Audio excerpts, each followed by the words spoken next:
Hello friends, मैं Arun sir.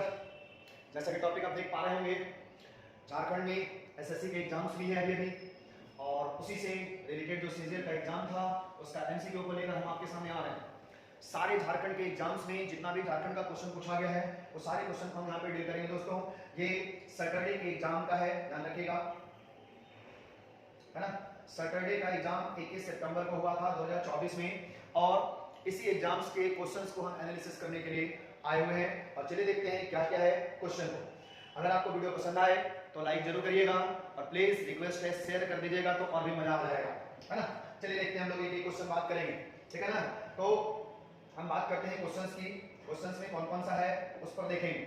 देखिए एक क्वेश्चन आपके सामने आना शुरू हो जाएगा, ठीक है जी। एक एक क्वेश्चन की हम लोग चर्चा करेंगे, कौन कौन सा क्वेश्चन क्या क्या कह रहा है। सबसे पहले क्वेश्चन आइए देखिए क्या लिख रहा है। क्वेश्चन है योजना आयोग 1989 के रिपोर्ट में, ठीक है, योजना आयोग 1989 के रिपोर्ट में वर्गीकृत कृषि जलवायु क्षेत्र में, वर्गीकृत कृषि जलवायु क्षेत्र में झारखंड किस क्षेत्र के अंतर्गत आता है। झारखंड किस क्षेत्र के अंतर्गत आता है तो कहा जाता है, ध्यान रखिएगा, झारखंड जो है हमारा, झारखंड किस क्षेत्र में आता है तो वो बताया जाएगा पूर्वी पठार एवं पहाड़ी क्षेत्र के अंतर्गत आएगा दोस्तों। बहुत इंपॉर्टेंट है, एकदम ध्यान रखिएगा। क्योंकि पश्चिम पठार की अगर बात करें तो पश्चिम पठार की तरफ आ जाएगा कौन सा एरिया, गुजरात में, गुजरात वाला एरिया, गिर की पहाड़ी, वो सब बात करेंगे। मध्य पठार में अगर बात करें तो मध्य पठार में आपका राजस्थान में अरावली पर्वत, ये सब चीजें आपको देखने को मिल जाएगा। तो हम लोगों का जो एरिया है वो है पूर्वी पठार, ठीक है ना, जिसमें आपको छोटा नागपुर पठार वगैरह सारा आ जाता है, वो सब इसको इंक्लूड करता है। ये हो गया हमारा आंसर, कौन सा लेगा, वो लेगा पूर्वी पठार एवं पहाड़ी क्षेत्र, ठीक है। नेक्स्ट क्वेश्चन की ओर देखते हैं, जिसमें बात करें हम सबसे पहले क्या क्वेश्चन दिख रहा है। क्वेश्चन है निम्न में से कौन क्या है तीरंदाजी से संबंधित नहीं है। क्वेश्चन पूछा है निम्नलिखित में से कौन तीरंदाजी नहीं है, तीरंदाज नहीं है पूछा।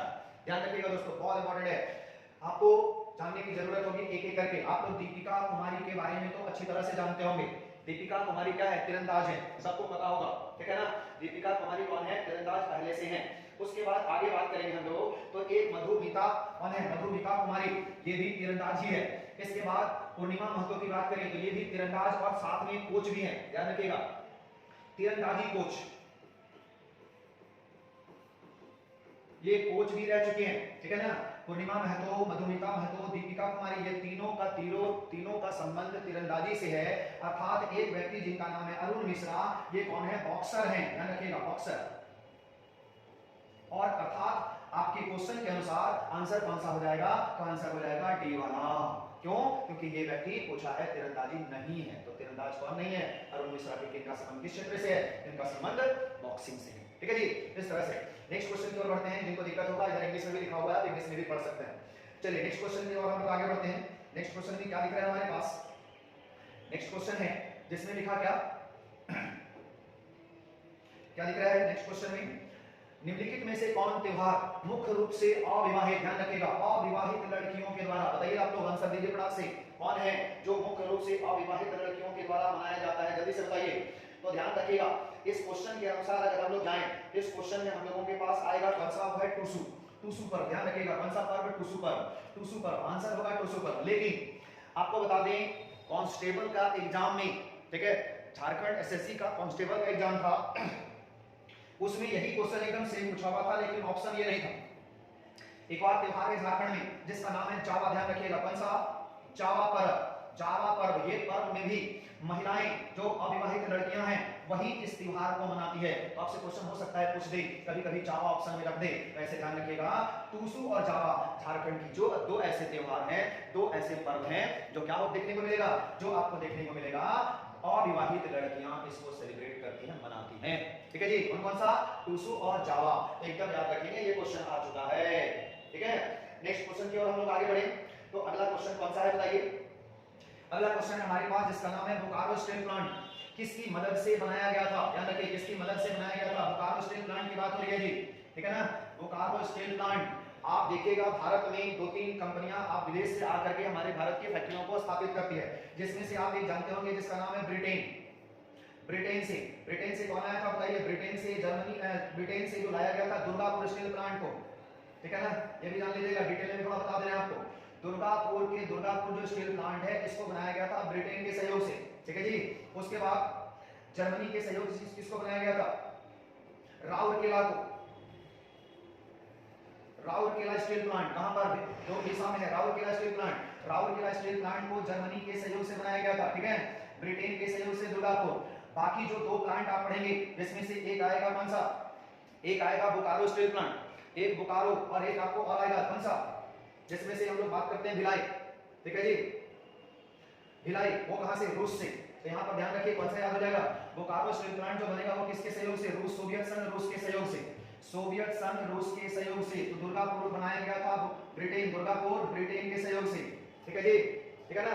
और राउरकेला जो स्टील प्लांट उड़ीसा में है वो है जर्मनी के सहयोग से। और दो प्लांट आपका, एक आपका भिलाई, और एक भिलाई जो आपका छत्तीसगढ़ में है, और एक आपका हो गया बोकारो स्टील प्लांट। ये दोनों बनाया गया था किसके सहयोग से, रूस के सहयोग से। तो रूस का पुराना नाम हम लोग पढ़ते क्या है, सोवियत संघ रूस, यानी कि सोवियत संघ रूस के सहयोग से बनाया गया था बोकारो स्टील प्लांट। कब स्थापित की गई थी, कौन बताएगा, बताइए जल्दी से।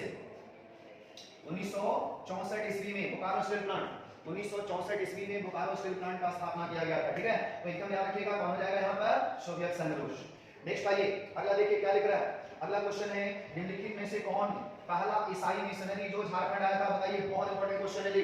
कौन सा, कौन है, बताइए जल्दी से। ये जो मिशनरी है इसका नाम है कौन सा, गोशनर, गोशनर मिशनरी, गोशनर मिशनरी। स्पेलिंग थोड़ा मिस्टेक है यहाँ पर, गोशनर होगा, गोशनर मिशनरी। और ये जो गोशनर मिशनरी है 1945 में झारखंड में प्रवेश करता है, कहां पर, रांची में। ध्यान रखिएगा, रांची में ये मिशनरी प्रवेश किया है, कब, उसको नाम दिया 1945। 1945 में ये रांची में प्रवेश करती है, जिसका नाम है गोशनर मिशन, जो कितने सदस्यीय, 4 सदस्यीय था, ठीक है जी, 4 सदस्यीय कमीशन थी जो झारखंड में प्रवेश करती है। अर्थात झारखंड में प्रवेश करने वाली सबसे पहली ईसाई मिशनरी कौन हो गई, तो उसका नाम है गोशनर मिशनरी। 1945 रांची में ये प्रवेश करती है, जो कितने सदस्यीय, 4 सदस्यीय कमीशन थी, ठीक है। इस तरह से आगे आपको चलिए आगे को हम लोग बढ़ते हैं। क्या क्वेश्चन दिख रहा है अगला, अगला क्वेश्चन देखिए क्या दिख रहा है। नेक्स्ट क्वेश्चन की तरफ हम लोग आगे बढ़ते हैं। क्या लिखा, रोहिणी, रोहिणी देवघर जिला में है, रोहिणी गांव, ध्यान रखिएगा, रोहिणी गांव में देवघर जिला में 1857 ईस्वी में, 1857 ईस्वी का जो विद्रोह हुआ था ना, उसी विद्रोह की कहानी है। 1857 की विद्रोह की क्रांति झारखंड में कहां से शुरू होती है, क्वेश्चन पूछेगा, तो ध्यान रखिएगा, रोहिणी गांव, देवघर जिला के रोहिणी गांव। 12 मई को, 12 जून को, 12 जून 1857 को कौन सी क्रांति हुई, उसको नाम दिया गया 1857 की क्रांति। झारखंड से शुरू होती है, कहां से, रोहिणी गांव, एकदम ध्यान रखिएगा, कौन सा गांव, रोहिणी गांव से शुरू होता है ये रोहिणी गांव 12 जून को, ठीक है, 1857 में। और इस दौरान इसी रोहिणी गांव में 32वां रेजिमेंट हुआ करता था, सेना की एक टुकड़ी थी जिसका नाम था 32वां रेजिमेंट, 32वां रेजिमेंट। और इसी 32वां रेजिमेंट में कुछ सैनिक थे भारतीय, उनमें से 3 सैनिकों ने मिलकर एक अंग्रेज का हत्या कर दिया था, जिसका नाम था नॉर्मन लेस्ली, याद रखिएगा, नॉर्मन लेस्ली। वो वहां पर मेजर के पद पर था, इसी की हत्या कर दी जाती है और फिर यहां से लोग भाग निकलते हैं। तो ये घटना क्या बताया गया, 1857 की क्रांति से रिलेटेड है जी, बहुत इंपॉर्टेंट है, एकदम ध्यान रखिएगा, ठीक है। इसके बाद अगला क्वेश्चन देखिए कौन है, नेक्स्ट क्वेश्चन हमारे पास, तिलका मांझी को भागलपुर में फांसी कब दी गई, इंपॉर्टेंट क्वेश्चन है। तिलका मांझी जी को झारखंड में आंदोलन के लिए जाना जाता है, कौन सा आंदोलन, तो तिलका आंदोलन, आप लोग पढ़े होंगे, ठीक है। देखिए होता क्या है, 1784 ईस्वी में तिलका मांझी जी ने एक अंग्रेज का हत्या कर दिया था और उसका नाम था अगस्टल क्लीवलैंड, बहुत इंपॉर्टेंट है, अगस्टल क्लीवलैंड, ठीक है, याद रखिएगा। अगस्टल क्लीवलैंड की हत्या कर देते हैं तिलका मांझी जी 1784 में, और इन्हीं की मौत के बदले में अंग्रेज लोग तिलका मांझी को पकड़कर लाता है उनके एरिया से और घसीटता हुआ लाता है जी। और घसीटते हुए लाने के बाद भागलपुर में 1785 में, अगले साल यानी कि 1784 में अगस्टल क्लीवलैंड का हत्या होगा, और उसके बाद 1785 में भागलपुर में चौक है जिसको हम लोग तिलका मांझी चौक के भी नाम से जाते हैं, वहां पर एक बरगद का पेड़ था, उसी बरगद के पेड़ में इनको फांसी दे दिया गया, बरगद के पेड़ में। और यहाँ पर बरगद के पेड़ में 1785 ईस्वी में तिलका मांझी जी को क्या दे दिया गया, फांसी दे दिया गया, एकदम इंपॉर्टेंट है, सब ध्यान रखिएगा, ठीक है, समझ पा रहे जी। अगर आपसे पूछा जाए किस पेड़ में फांसी दी गई थी, तो ध्यान रखिएगा कौन सा पेड़ में, तो उसका नाम दिया गया बरगद का पेड़, ठीक है। और अगर डेट कभी कभी पूछ दे तो 12 जनवरी याद रखेगा। 12 जनवरी 1785 को तिलका मांझी को भागलपुर के तिलका मांझी चौक के पास बरगद के पेड़ में फांसी दी गई, जो आज जगह का नाम पड़ गया है तिलका मांझी चौक के नाम से जाना जाता है, ठीक है जी, बहुत इंपॉर्टेंट है। इसके बाद नेक्स्ट क्वेश्चन की तरफ आगे बढ़ते हैं। तो देखिए नेक्स्ट क्वेश्चन क्या कहता है। नेक्स्ट क्वेश्चन है लांस नायक। लांस नायक एल्बर्ट एक्का, बहुत पॉपुलर व्यक्ति, झारखंड में इनको पुरस्कार भी दिया जा चुका है, ठीक है। तो देखिए क्या बता रहे हैं, एल्बर्ट एक्का को निम्नलिखित में से कौन सा युद्ध के लिए इस युद्ध में लड़ते हुए वीर गति प्राप्त हो गए। तो बताइए, ऑप्शन आपके पास दिख रहा है, भारत पाक युद्ध 1971, भारत पाकिस्तान युद्ध 1965, भारत चीन युद्ध, भारत कारगिल युद्ध। तो ध्यान रखिएगा 1971 में भारत और पाकिस्तान के बीच जब युद्ध हो रही होती है, उस वक्त एल्बर्ट एक्का इस युद्ध में वीर गति को प्राप्त हो जाते हैं, ठीक है। कौन से व्यक्ति, एल्बर्ट एक्का वीर गति को प्राप्त हो जाते हैं, जो कहां के रहने वाले थे जी, तो ये गुमला जिला के निवासी है। कहां के, कौन सा जिला, निवासी कहलाएगा गुमला जिला, गुमला जिला के निवासी हैं। और एल्बर्ट एक्का प्रथम झारखंड के निवासी होंगे जिन्हें परम चक्र से सम्मानित किया गया, ठीक है, परमवीर चक्र, जो वीरता में सर्वोच्च पुरस्कार के रूप में जाना जाता है, यानी कि वीर गति प्राप्त होने के बाद मरणोपरांत इन्हें परमवीर चक्र से सम्मानित किया गया। किनको, उनको नाम दिया एल्बर्ट एक्का। और ये व्यक्ति परमवीर चक्र प्राप्त करने वाले पहला झारखंड का व्यक्ति कहलाएंगे। याद रखिएगा, क्वेश्चन पूछा हुआ है कई बार, झारखंड का पहला व्यक्ति जिन्हें परमवीर चक्र से सम्मानित किया गया, कौन सा व्यक्ति, उनका नाम है एल्बर्ट एक्का। कब, कौन से युद्ध में इनकी मृत्यु हुई थी, तो भारत पाक युद्ध 1971, भारत पाकिस्तान युद्ध 1971 में हुआ। और इसी समय एल्बर्ट एक्का शहीद हो जाते हैं, जो रहने वाले कहां के, गुमला जिला के निवासी, ठीक है जी, एकदम याद रखिएगा। नेक्स्ट की ओर आगे बढ़ते हैं हम लोग। तो नेक्स्ट क्या दिख रहा है उस पर आते हैं। देखिए नेक्स्ट क्वेश्चन हमारे सामने क्या है, हमारे सामने नेक्स्ट क्वेश्चन है निम्नलिखित में से कौन सा मिलान सही नहीं है, नहीं है पूछा है, कौन सा मिलान सही नहीं है, आपको जानना है, बताइए कौन सा मिलान सही नहीं है। तो ध्यान रखिएगा, दसम जलप्रपात सबको पता है, दसम जलप्रपात कहां है, रांची जिला में, बताइए कौन सा नदी पर, कौन बताएंगे, जल्दी से मैसेज करिए। दसम जलप्रपात है कांची नदी पर, कांची नदी पर दसम जलप्रपात है। फिर आएंगे जोधा, जोधा जो है वो राढ़ू नदी पर है, राढ़ू नदी पर, राढ़ू नदी पर कौन सा है, उसको नाम दिया गया जोधा। और सदरी जलप्रपात कहां है, शंख नदी पर, बोलिए कौन सा नदी पर, शंख नदी पर है, ध्यान रखिएगा, शंख नदी पर सदरी घाट। और पंचघाघ की बात करें तो ये लातेहार में ना होकर रांची में है जी, रांची में है। और ये कांची नदी पर है, बोलिए कौन सी नदी पर, कांची नदी पर, राढ़ू नदी पर है। अर्थात ऑप्शन के अनुसार कौन गलत हो गया, तो गलत हो गया हमारा पंचघाघ जलप्रपात। कौन सा जलप्रपात, पंचघाघ जलप्रपात, ये गलत आंसर हो गया, इस पर ध्यान रखिएगा, ठीक है जी। इसके बाद नेक्स्ट क्वेश्चन देखिए कौन सा है। नेक्स्ट की ओर बात करें तो अगला क्वेश्चन दिख रहा है, जे बार्थोलोमन किस कॉलेज के छात्र थे, इनका भी नाम बहुत पॉपुलर है जी, जे बार्थोलोमन। झारखंड राज्य निर्माण आंदोलन में सबसे पहला नाम इन्हीं का आता है, जे बार्थोलोमन को झारखंड राज्य निर्माण आंदोलन का बीजारोपण करने वाला व्यक्ति कहा जाता है। जे बार्थोलोमन संत कोलंबस कॉलेज हजारीबाग के स्टूडेंट थे, ठीक है। हालांकि इनकी प्रारंभिक शिक्षा चाईबासा में हुई थी, प्रारंभिक शिक्षा चाईबासा में हुई थी, बाद में ये संत कोलंबस कॉलेज हजारीबाग के स्टूडेंट हुआ करते थे। और यही व्यक्ति हैं जिन्होंने ढाका से, बांग्लादेश की राजधानी ढाका से विद्यार्थी परिषद के स्टूडेंट के रूप में भाग लेते हैं और झारखंड राज्य निर्माण आंदोलन में बीजारोपण का काम करते हैं। कौन से व्यक्ति, उनका नाम है जे बार्थोलोमन। अर्थात आंसर कौन सा होगा, आंसर हो जाएगा सेंट कोलंबस कॉलेज हजारीबाग, ठीक है, याद रखिएगा। नेक्स्ट की ओर आगे बढ़ते हैं हम लोग। देखिए क्या है नेक्स्ट में, अगर आपको पसंद आए तो चैनल को एकदम सब्सक्राइब कर लीजिएगा, बहुत इंपॉर्टेंट है ना। आगे की ओर मिलते रहेगा और भी क्वेश्चन इसी तरह से डिस्क्राइब करते जाएंगे सारा क्वेश्चन। नेक्स्ट क्वेश्चन की ओर हम लोग आगे बढ़ते हैं। नेक्स्ट क्वेश्चन देखिए क्या है, अंग्रेजों के भूमिज विद्रोह को क्या नाम दिया गया, ध्यान रखिएगा, अंग्रेजों ने भूमिज विद्रोह को क्या नाम दिया है। तो एक भाई, एक व्यक्ति है जिनका नाम है गंगा नारायण सिंह, ध्यान रखिएगा, गंगा नारायण सिंह, ठीक है जी। इस व्यक्ति का भाई लोग ही मिल करके इसकी धन संपत्ति जायदाद से वंचित कर देता है इसको, भाई लोग। और ऐसा करने के कारण गंगा नारायण सिंह ने कुछ जनजातियों का सपोर्ट लेकर कोल और हो जनजाति, कोल प्लस हो जनजाति, ध्यान रखिएगा, के सहयोग से जब वंचित कर देता है तब ये चले आते हैं कोल जनजाति और हो जनजाति से दोस्ती करते हैं और इन दोनों के साथ मिलकर गंगा नारायण सिंह ने अपने ही घर में हंगामा किया। इसी को नाम दिया गंगा नारायण सिंह का हंगामा। याद रखिएगा। तो भूमिज विद्रोह जो था, इस भूमिज विद्रोह में गंगा नारायण सिंह का हंगामा कहा जाता है। एकदम याद रखने वाली जरूरत है।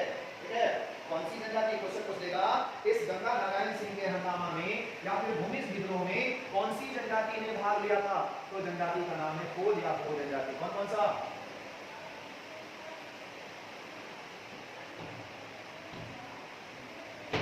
नाम दिया गया कोल और हो जनजाति जिसने भाग लिया। कौन सा में? उसको नाम दिया गंगा नारायण सिंह का हंगामा। याद रखिएगा, ये इंपॉर्टेंट क्वेश्चन। चलिए नेक्स्ट क्वेश्चन की तरफ बढ़ते हैं। नेक्स्ट क्वेश्चन क्या है जी? ब्रिटिश सरकार ने बिरसा मुंडा की रांची जेल में हुई मृत्यु का क्या कारण था?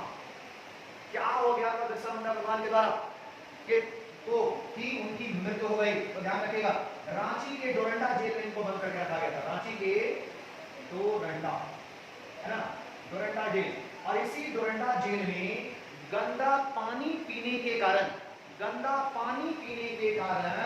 9 जून 1921 ईस्वी को हैजा या कोलरा, हैजा बोलिए या कोलरा बोलिए, इसी कोलरा बीमारी के कारण 9 जून 1900 ईस्वी को भगवान बिरसा मुंडा की जेल में मृत्यु हो जाती है।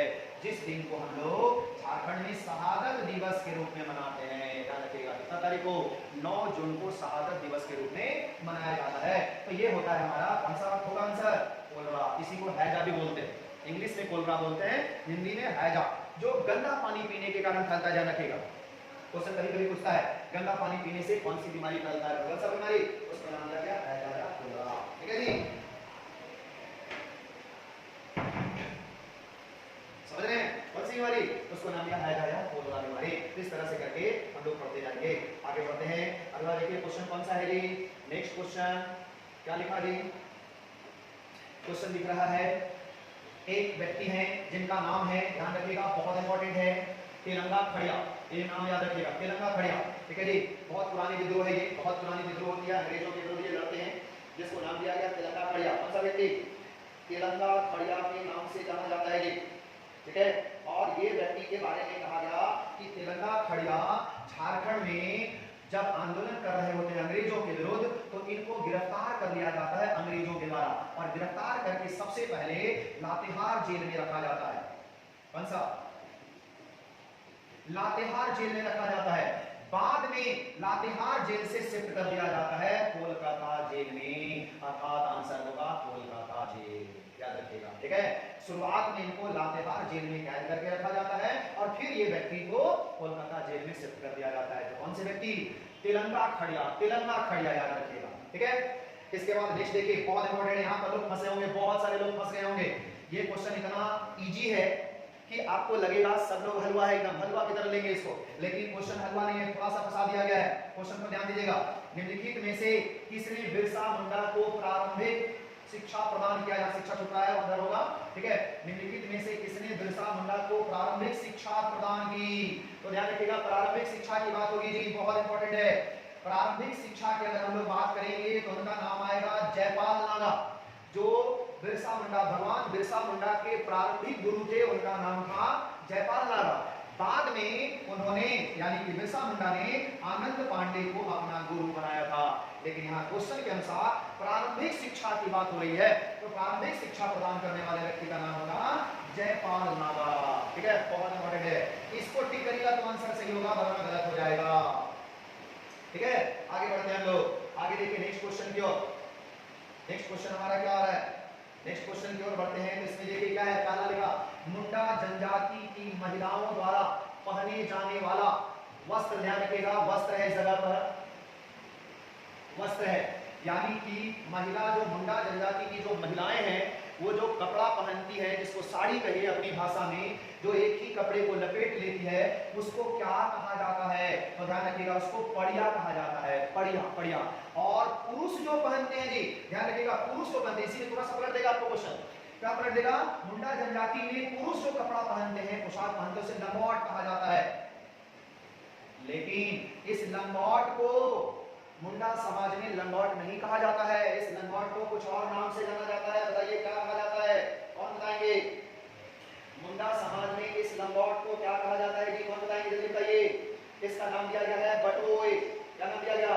बटोय के नाम से इसको जानते हैं हम लोग। इसको हम लोग बटोय कहते हैं, बटोय कहिए इसको। और ये बटोय क्या है? लंगोट को कहा जाता है। यानी कि पुरुष जो है लंगोट पहनता है तो उसको बोलते हैं बटोय। एक ही कपड़ा को लपेट लिया। और महिलाएं भी वही है, एक ही वस्त्र को, एक ही कपड़े को मुंडा जनजाति में पहनकर रखती है, उसको पड़िया कहा जाता है। पड़िया एक्चुअल में होता है, यहाँ पड़िया लिख दिया है, पड़िया पड़िया पड़िया, एक्चुअल में ये होगा पड़िया। ठीक है, इस तरह से यही आंसर मिलेगा आपका।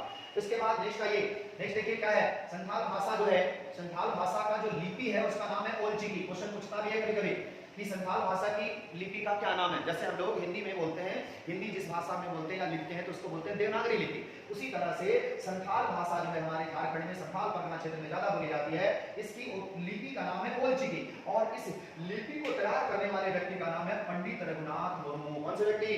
पंडित रघुनाथ मुर्मू। बहुत इंपॉर्टेंट है, ध्यान रखिएगा। फिर से बोलिए, कौन सा व्यक्ति? पंडित रघुनाथ मुर्मू ने 1925 ईस्वी में, 1925 ईस्वी में इस ओलचिकी को जन्म दिया, जो क्या है? मुंडा जनजाति की क्या कहलाती है? मुंडा संथाल भाषा में लिपि के नाम से जाना जाता है। ठीक है जी, समझ पा रहे हैं हम लोग? कोई दिक्कत नहीं है किसी को इसमें? बोलिएगा।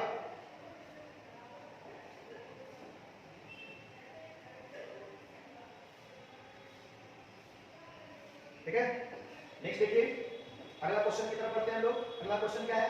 इसमें पंडित नारायण होंगे, है ना, पंडित रघुनाथ मुर्मू याद रखिएगा, ओलचिकी शब्द के जन्मदाता। नेक्स्ट क्वेश्चन आ रहा है, संथाल युवा छात्रावास को क्या कहा जाता है? देखिए इसमें बड़ा फंसते हैं लोग। छात्रावास का मतलब युवा गृह बोलिए, युवा गृह। यानी कि संथाल लोगों में जो युवाओं का घर होता है उसको एक अलग नाम से जाना जाता है। तो ध्यान रखिएगा, बड़ा अलग अलग नाम मिलेगा आपको। जैसे यहाँ पर आंसर धूमकुड़िया होगा, ध्यान रखिएगा, धूमकुड़िया। धूमकुड़िया संथाल के युवा गृह को कहा जाता है। किसको कहा जाता है? संथाल जाति के युवा गृह को क्या कहा जाता है? तो उसको नाम दिया गया, क्या बोला गया? धूमकुड़िया। संथाल में घोटुल होता है जी, गलत बता दिया। ध्यान देखिएगा, संथाल जनजाति में घोटुल होता है और उरांव जनजाति में ये वाला होता है। उरांव जनजाति में बोलेगा तो धूमकुड़िया। उरांव जनजाति के युवा गृह का नाम है धूमकुड़िया। ठीक है, और संथाल जनजाति में कौन होगा? घोटुल। तो आंसर होगा घोटुल। इसी तरह से और भी झारखंड में जनजाति है, जिसमें से एक पढ़ेंगे मुंडा। मुंडा क्वेश्चन पूछेगा, मुंडा जनजाति के युवा गृह को क्या कहा जाता है? बताइए, मुंडा जनजाति में युवा गृह को क्या कहा जाता है? उसका नाम है गीती ओरा। गीती ओरा याद रखिएगा, गीती ओरा। क्या है गीती ओरा?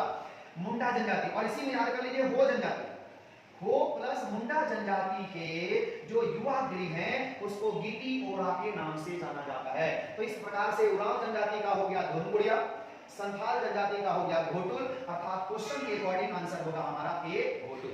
ठीक है, इस तरह से नेक्स्ट की ओर बढ़ते हैं। नेक्स्ट हमारा क्या है क्वेश्चन, उस पर देखिए, निम्नलिखित में से कौन सा गलत मिलान है? गलत मिलान की बात कर रहा है जी, ध्यान रखिए। गलत मिलान बताइए कौन कौन सा आपको पता होगा, दो तीन तो आप अच्छी तरह से जानते होंगे। जल्दी बताइए कौन सा गलत मिलान है, इनमें से कौन सा गलत मिलान है, जल्दी से बताइए। ध्यान रखिएगा, पहला की बात करें तो बैद्यनाथ मंदिर देवघर में सही है, बासुकीनाथ मंदिर दुमका जिला में सही है, जगन्नाथ मंदिर रांची में ये भी सही है। ध्यान रखिएगा, हल्दी घाटी मंदिर जो है ना ये गढ़वा में नहीं है बल्कि गुमला जिला में। कौन सा जिला? गुमला जिला में। अतः अकॉर्डिंग टू क्वेश्चन, क्वेश्चन में गलत मिलान पूछा है तो गलत मिलान कौन हो जाएगा? गलत मिलान हमारा सी हो जाएगा। ठीक है, हल्दी घाटी मंदिर कहाँ है? गुमला जिला में स्थित है। ठीक है जी, याद रखिएगा। चलिए इसके बाद नेक्स्ट क्वेश्चन की ओर बढ़ते हैं जी। नेक्स्ट क्वेश्चन हमारा क्या है उस पर देखिए। तो नेक्स्ट क्वेश्चन हमारे सामने आ रहा है जिसका नाम क्या बता रहा है? सविनय अवज्ञा आंदोलन के दौरान राष्ट्रीय स्कूल स्थापना में हुआ था। कहां पर हुआ था? ध्यान रखिएगा, जब कभी भी सविनय अवज्ञा आंदोलन की बात करते हैं तो सविनय अवज्ञा आंदोलन कब हुआ था? बताइए कब हुआ था? सविनय अवज्ञा आंदोलन बोल रहा है जी, असहयोग आंदोलन है। सविनय अवज्ञा आंदोलन 1930 ईस्वी में, 1930 ईस्वी में सविनय अवज्ञा आंदोलन। ठीक है, और इस आंदोलन के समय कहां पर? तो रांची में स्थापित किया गया था। क्या? उस उसको नाम दिया गया राष्ट्रीय स्कूल। ध्यान रखिएगा, रांची में स्थापित किया गया था। इसी को कभी कभी पूछ देगा। असहयोग आंदोलन के समय 1920 में जो असहयोग आंदोलन हुआ था उस समय कौन कौन सा था? उस समय 2-3 जगह पर हुआ था। रांची में भी हुआ था, डाल्टनगंज में भी हुआ था और 1-2 जगह पर बनाया गया था स्कूल। ठीक है, तो इसके अनुसार आपका रांची हो जाएगा। नेक्स्ट देखिए अगला क्या है, डैश। ये क्वेश्चन थोड़ा सा टफ क्वेश्चन है जी। ठीक है, इसका आंसर आपको थोड़ा कंफ्यूजन में है, अभी तक इसका आंसर सही नहीं मिल पाया है। वहाबी आंदोलन बहुत पुराना आंदोलन है, 1820 से 28 के बीच में चलती है। 1820 से लेकर के 28 के बीच में आंदोलन चली थी जिसका नाम था वहाबी आंदोलन। और इस वहाबी आंदोलन में कौन भाग लिया था ये अभी तक क्लियर नहीं हो पाया है। ठीक है, ऐसे में ये क्वेश्चन जो है थोड़ा सा अलग है। इस क्वेश्चन का आंसर हम आपको कभी बाद में मैसेज करके दे देंगे या फिर वीडियो इसका बना देंगे अलग से। ठीक है, इसका आंसर अभी तक मिल नहीं पाया। देखिए कौन सा आंसर लेता आयोग का हम लोग चलेंगे आगे। ठीक है, चलिए नेक्स्ट आगे बढ़ते हैं हम लोग। नेक्स्ट क्वेश्चन हमारा क्या दिख रहा है? नेक्स्ट क्वेश्चन की ओर बढ़े तो दिखेगा आपको क्या क्या, निम्न में से किस स्थानों में किंगफिशर पक्षी पाए जाते हैं? किंगफिशर पक्षी की बात कर रहा है जी, ध्यान रखिए। किंगफिशर पक्षी ऑप्शन के अनुसार जितना भी है इसमें से किसी नहीं, ये आंसर होगा। आंसर लेगा इनमें से कोई नहीं, क्योंकि किंगफिशर जो पक्षी है ना ये आपको पाया जाता है पूर्वी सिंहभूम जिला में। पूर्वी सिंहभूम जिला में, ठीक है। उधवा पक्षी अभयारण्य आपको पता होगा कहां पर है, ये है आपका साहिबगंज में, पारसनाथ हो गया आपका गिरिडीह में, पालकोट अभयारण्य हो गया ये अलग जिला में। तो इस तरह से करके अलग अलग इलाका में आपको देखने को मिलेगा। तो ये जो आप देख रहे हैं पालकोट वाला, ये गुमला और सिमडेगा जिला में आता है। गुमला और सिमडेगा जिला में, यहाँ पे लिख भी दे रहे हैं आपको, गुमला प्लस सिमडेगा, ये दोनों जिला में आता है पालकोट अभयारण्य। पारसनाथ हो गया कहां पर, गिरिडीह में, गिरिडीह में। उधवा हो गया कहां पर, साहिबगंज में। ये तीनों में से किसी में किंगफिशर नहीं पाया जाता, ध्यान रखिएगा। तीनों में से किसी में किंगफिशर नहीं पाया जाता है। एक अभयारण्य हम लोग पढ़ेंगे जिसका नाम है दलमा अभयारण्य, पूर्वी सिंहभूम में। ठीक है, दलमा अभयारण्य, दलमा वन्यजीव अभयारण्य कहां पर, पूर्वी सिंहभूम, पूर्वी सिंहभूम जमशेदपुर। और इसी में पाया जाता है किंगफिशर, अर्थात ऑप्शन आपका होगा डी सही। ठीक है, चलिए नेक्स्ट क्वेश्चन की ओर बढ़ते हैं। नेक्स्ट क्वेश्चन की ओर बढ़े तो बताया गया कि एक व्यक्ति जिनका नाम है सुधेंद्र, सुधेंद्र होगा, सुधेंद्र, ध्यान रखिएगा, सुधेंद्र, क्योंकि ये स्पेलिंग गलत है, सुधेंद्र नहीं होता है, सुधेंद्र होता है। और सुधेंद्र नारायण सिंह जो व्यक्ति हैं इनका संबंध बहुत बड़ा है, ध्यान रखिएगा। किससे पता है? एक नृत्य है झारखंड में बहुत पॉपुलर जिसका नाम है छऊ नृत्य, छऊ नृत्य झारखंड में। और इसी नृत्य के ये व्यक्ति ट्रेनर भी रह चुके हैं, मतलब ये नृत्य में परफॉर्म भी कर चुके हैं, देश विदेश तक अपने नृत्य को ये ले जा चुके हैं। और उनका नाम है सुधेंद्र नारायण सिंह। ये व्यक्ति पूर्वी सिंहभूम सरायकेला खरसावां वाला इलाका में, ठीक है, नृत्य से संबंधित है, अर्थात छऊ नृत्य से इनका संबंध है। कौन सा नृत्य से? छऊ नृत्य से। तो आंसर हो जाएगा कौन सा? नृत्य आंसर हो जाएगा। ठीक है, इसके बाद देखिए जी एक क्वेश्चन और आपके सामने आ रहा है जो थोड़ा सा जटिल है, अभी तक इसका आंसर सही नहीं मिल पाया है। क्या आंसर ले रहा है इसके लिए हम लोग आयोग के बारे में इंतजार करेंगे। आयोग ऑफिशियल आंसर क्या आता है इसका इंतजार करेंगे हम लोग। गलत आंसर पढ़ने से बढ़िया है कि आंसर को स्किप कर दिया जाए। देखिए इसमें से आपको पूछा है असुर जनजाति में मृत शरीर को कहां दफनाया जाता है। हालांकि असुर जनजाति में 3 तरह के मृत लोग बोले जाते हैं। एक बोला जा रहा है जो बच्चा खाना नहीं खाता है, मतलब अभी तक अन्न का प्रयोग नहीं किया, अगर वैसे बच्चे की मृत्यु हो गई तो उसको अलग जगह अलग तरीका से। जो व्यक्ति अपने आप को मार लिया, मान लीजिए आत्महत्या कर लिया, तो उसका अलग हो जाता है व्यवस्था।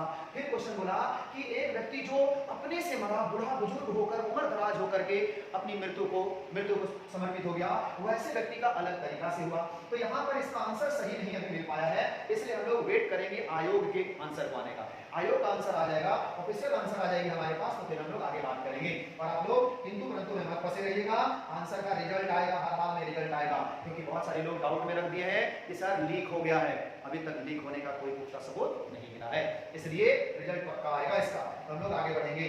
ठीक है, चलिए आगे क्वेश्चन की ओर बढ़ते हैं। यहाँ पर देखिए पंचायती राज अधिनियम की बात कर रहे हैं। पहला है पंचायती राज अधिनियम 2001 के अनुसार झारखंड में आदिवासियों की अवैध रूप से बेची गई भूमि, यानी कि गैर कानूनी तरीका से अगर आदिवासियों का कोई जमीन बेच दिया तो बताइए उसे बहाल करने का, बहाल होगा, बहाल करने की जिम्मेदारी किसके पास है, मतलब पुनः वापस कर देने की जिम्मेदारी किसके पास है। तो ध्यान रखिएगा, अगर पंचायती राज अधिनियम 2001 के अनुसार पूछ रहा है तो ग्राम सभा के पास होता है, लेकिन अगर सीएनटी और एसपीटी के तहत पूछे, सीएनटी और एसपीटी के तहत पूछेगा तो उपायुक्त आंसर होगा। झारखंड में सीएनटी एसपीटी जानते हैं ना, सीएनटी और एसपीटी ये जो एक्ट है, अगर इसके अनुसार पूछा जाए तो इसके अनुसार जमीन वापस दिलाने का अधिकार किसके पास है, तो उपायुक्त के पास यानी कि डीसी के पास, ठीक है, उपायुक्त के पास। लेकिन चूंकि क्वेश्चन है किससे, पंचायती राज अधिनियम 2001 से, तो इसके अनुसार हो जाएगा ग्राम सभा को, जब पूरा गांव के लोग मिल करके वोटिंग कर लेंगे और उसके बाद उसका जमीन वापस दिलाने की बात करेंगे। तो इसी को नाम दिया गया आदिवासी का जमीन अवैध रूप से बेची गई है तो वापस हो जाएगा, बहाल हो जाएगा किसके द्वारा, ग्राम सभा के द्वारा, ठीक है जी। इस तरह से याद रखिएगा। चलिए नेक्स्ट क्वेश्चन की ओर हम लोग बढ़ते हैं। नेक्स्ट क्वेश्चन हमारा क्या है,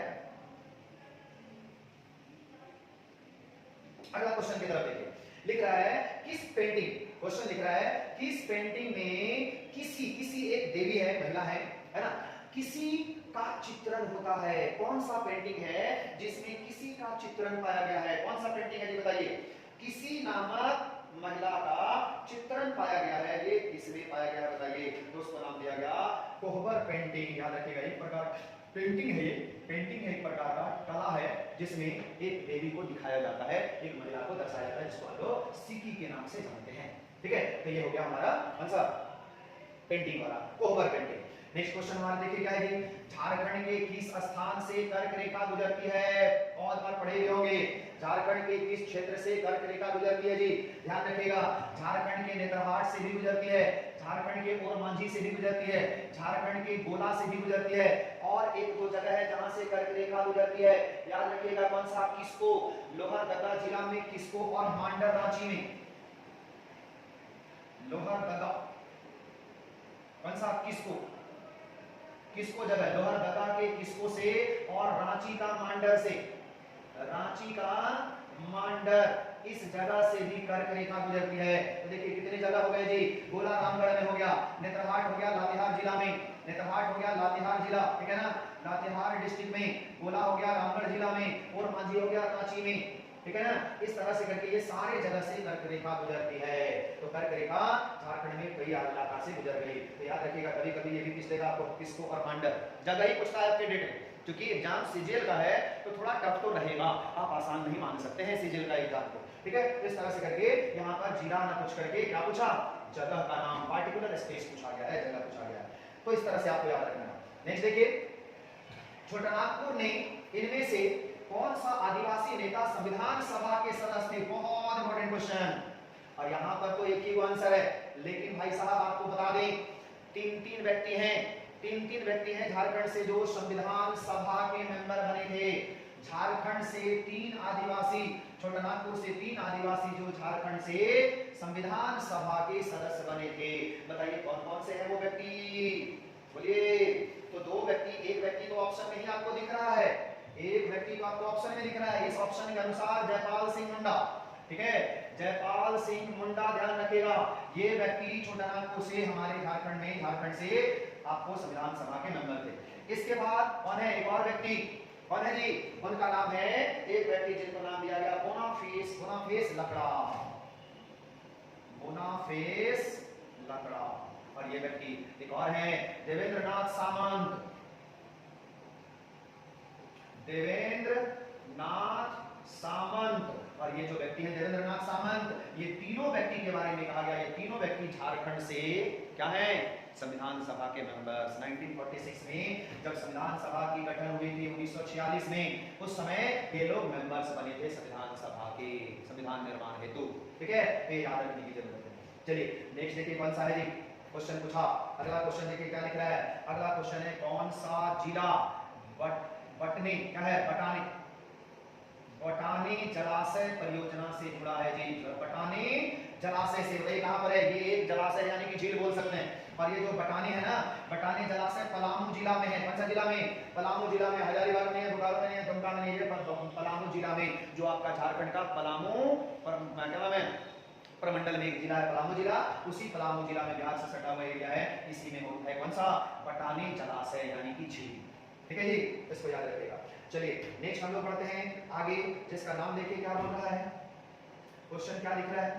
अगला क्वेश्चन है हम लोगों के पास, जिसका नाम देखेंगे, झारखंड में आदिवासी जनजाति फूलों का त्योहार मनाते हैं। फूलों का त्योहार कौन सा है जी बताइए? आप लोग जल्दी से आंसर दीजिए। फूलों का त्योहार कौन सा है? तो फूलों का त्योहार की अगर हम लोग बात करें तो उसका नाम है सरहुल। सरहुल बसंत ऋतु में मनाया जाता है। बसंत ऋतु में मनाया जाने वाला त्योहार है, ठंडा के समय में मनाया जाने वाला त्योहार है, जिसको बोलते हैं सरहुल। और इसी सरहुल में फूल पूरा टोकरी में सजा करके लोग त्योहार मनाते हैं। तो झारखंड के आदिवासियों के द्वारा फूलों का त्योहार कौन सा हो गया? सरहुल। याद रखिएगा, ठीक है। चलिए नेक्स्ट क्वेश्चन देखिए, बहुत जबरदस्त क्वेश्चन है। क्वेश्चन है वन अधिकार अधिनियम, यहां पे जोड़ लीजिए 2006 में ये कानून बना। वन अधिकार अधिनियम 2006 के अनुसार शीर्षक अधिकारों के तहत दी गई भूमि के स्वामित्व का अधिकतम सीमा क्या है? यानी कि किसी भी व्यक्ति को, किसी भी जनजाति को कितनी सीमा तक खेती करने, जंगल में खेती करने का अधिकार दिया जा सकता है? तो ध्यान रखिएगा, ये नियम बना हुआ है 4 हेक्टेयर भूमि तक। 4 हेक्टेयर तक 2006 में ये नियम कानून बनाया गया है, ठीक है। चलिए नेक्स्ट क्वेश्चन में लोग आगे बढ़ेंगे। नेक्स्ट क्वेश्चन क्या है? देखिए, तो नेक्स्ट क्वेश्चन की ओर हम लोग बढ़ते हैं। तो पहला क्वेश्चन यहाँ देखिए क्या है जी, ये पढ़ चुके हैं ना? हाँ, 4 हेक्टेयर वाले के बता चुके हैं। नेक्स्ट देखिए क्या है? उधवा झील पक्षी अभयारण्य किस जिला में स्थित है? अभी आपको थोड़ा देर पहले बताया, उधवा पक्षी अभयारण्य। उधवा हो गया कहां पर? दलमा वन्य जीव अभयारण्य। कहां बताएं? साहेब पूर्वी सिंहभूम। पूर्वी सिंहभूम में दलमा वन्य जीव अभयारण्य, जिसमें आपको किंगफिशर पक्षी बताएं। यहाँ पर क्या है? उधवा झील पक्षी अभयारण्य, जहां पर जाड़े के समय में हमारे झारखंड में बहुत सारी विदेशी पक्षियां, साइबेरियन पक्षी आकर के वहां निवास स्थल बना लेती है। और वो कौन सा जिला में है? ये साहेबगंज जिला में, ठीक है। साहेबगंज जिला संथाल परगना के साहेबगंज जिला में उधवा झील पक्षी अभयारण्य स्थित है, ठीक है। चलिए नेक्स्ट क्वेश्चन की ओर जाते हैं। हाँ, अभी और थोड़ा देर पहले हम लोग डिस्कशन किए थे व्यक्ति के बारे में, धीरेन्द्र नारायण सिंह बात कर रहे थे ना, जो छौ नृत्य के क्या है जी, छौ नृत्य के ट्रेनर भी हैं और खुद एक्टिंग भी कर चुके हैं, ठीक है। वो ट्रेनर भी हैं, प्रशिक्षक भी हैं। उसी में से यहाँ पर नाम आ रहा है। क्वेश्चन पूछा जाएगा, झारखंड के किस नृत्य को राष्ट्रीय और अंतरराष्ट्रीय ख्याति प्राप्त की गई है?